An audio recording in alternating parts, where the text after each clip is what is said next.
Good afternoon. In this short video, I am just going to show you how you can set up your Turnitin submission point on your learning zone. There are two different ways that you can submit your Turnitin submission points, but at the end, all submission points will be available in your assignments tab. Then I'm just going to show you the first method. Let's say you have created a folder on your learning zone landing page and you called it Turnitin submission point. So this is your Turnitin submission point. Let's say you have got international partners, a part of your module. Then you are going to create one folder, one subfolder for your international partners and one subfolder for your DMU. Let's say this is our DMU folder, and this is and I'm going to just set up one folder for our partner. First, I am just going to click once the main folder, which I call the Turnitin submission point. Then I am going to create new. I am just going to click new lesson, and I am just going to call it, let's say, international partner. Okay, international partner. Okay, save and close. Now under uh, under Turnitin submission point, I have got two subfolders. One folder is for DMU and another folder is for our international partner. Now I am going to set up submission points for our international partner. Simply, I click the subfolder once, then you can see there is a blue link, blue borders around the subfolder. Once I click this one, then I go to create new folder. Sorry, create new. From create new, I go to assignment. One more time. I created the subfolders. I am just going to set up a submission point for my international partner. I click subfolder once, then you can see there is a blue border around the folder. Once this selected, I go to create new, and then I choose assignment.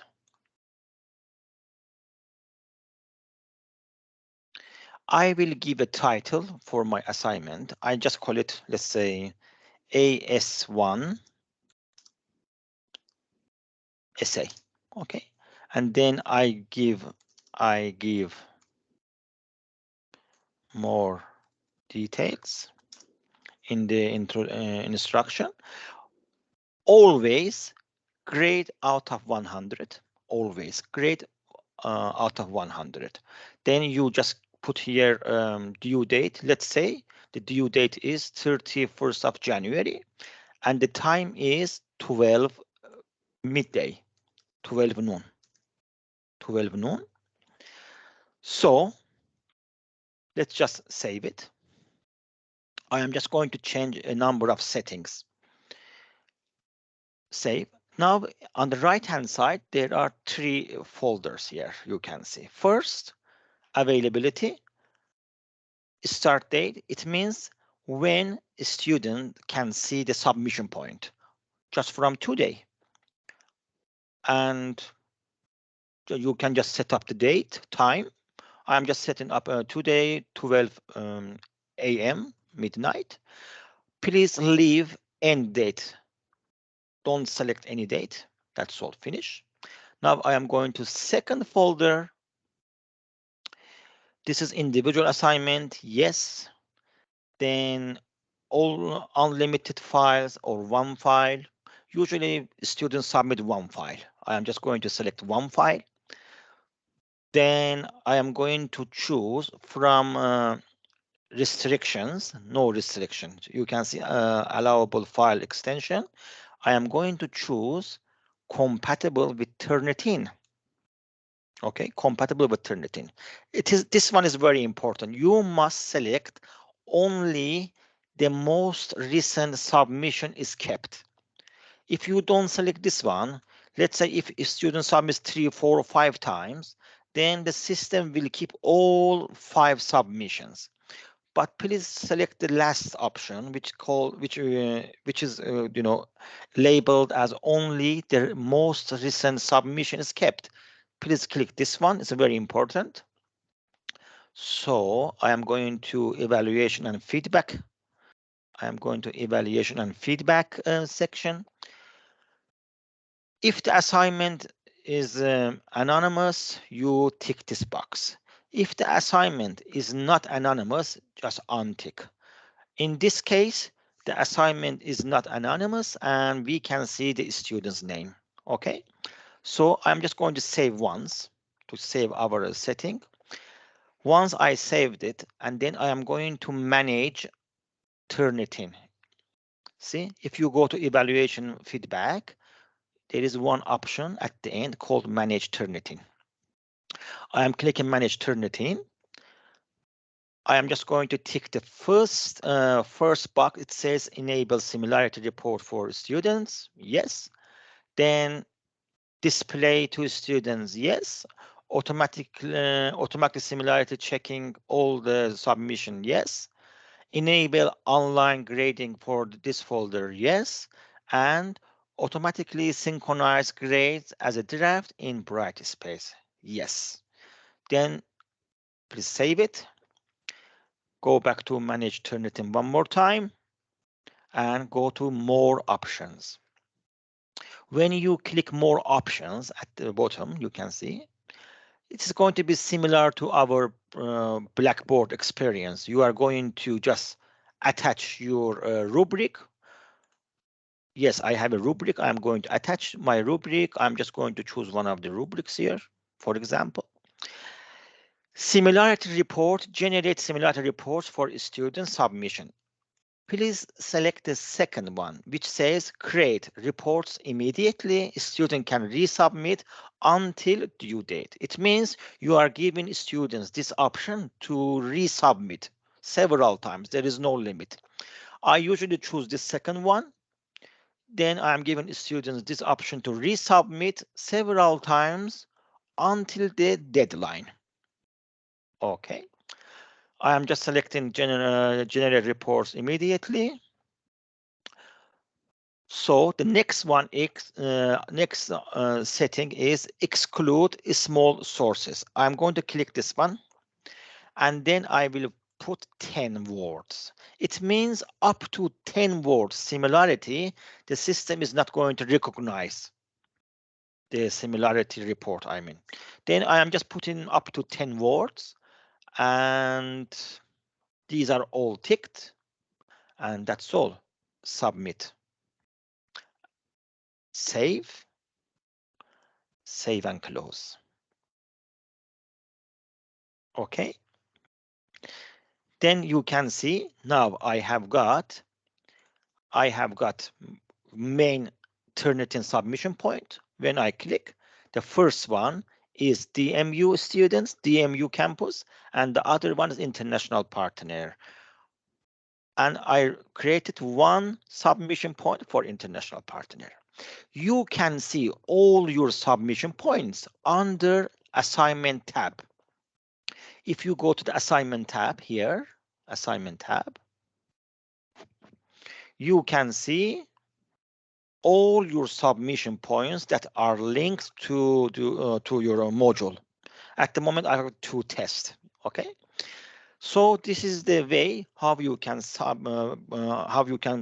up your submission points, and also you can set up submission points directly from your assignments tab. This assignment tab. It says new assignment.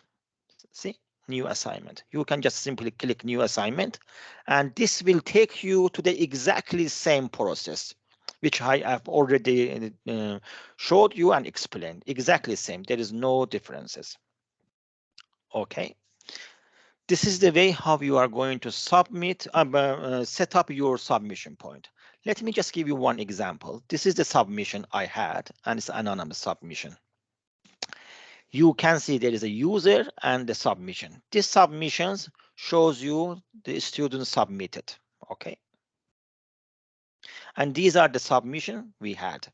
And simply to submit your student's paper, you can click this similarity report, or you can click this little pen. If you click this little pen or this similarity report, it will take you to the Turnitin studio, feedback studio, the same Turnitin studio that we used to have in our Blackboard. There is no differences. Then once you have got all your submission in one place here, just click the submission, all your submissions in one place, then you can see Turnitin similarity. You can mark. If you click this similarity report, it will take you to Turnitin. If you click this little pen, it will take you to Turnitin. Sometimes you can see this type of icons, two different icons. It means this submission didn't go through Turnitin because of the file size. Turnitin has got limitation.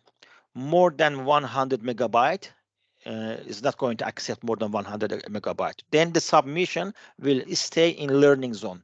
In this case, you cannot mark this last students using Turnitin, unfortunately. Then you need to just mark from learning zone grade center. Then you need to provide your feedback in learning zone grade center, and you need to provide your mark in learning zone center, learning zone grade center. You can do something because this is a video presentation and my students, they should submit only video link, not the actual video. But the last student submitted actual video. I may change the deadline for the future date for few minutes, and I will ask the student to remove the videos from the slides and just put the link on the cover page. I just gave them 5 or 6 minutes, then they can just remove the videos and put the link and resubmit, because a student can resubmit until the deadline. Once the student resubmitted the video, the presentation file, then I can return back the deadline to the original date. If you have got this type of cases, the last one, this submission has got more than 100 megabyte, which Turnitin is not accepting, and for that reason we cannot see similarity report and we cannot mark this submission on Turnitin. I hope this video could help you to just have a clear view about how you can set up your Turnitin submission point. Thank you very much and have a good day.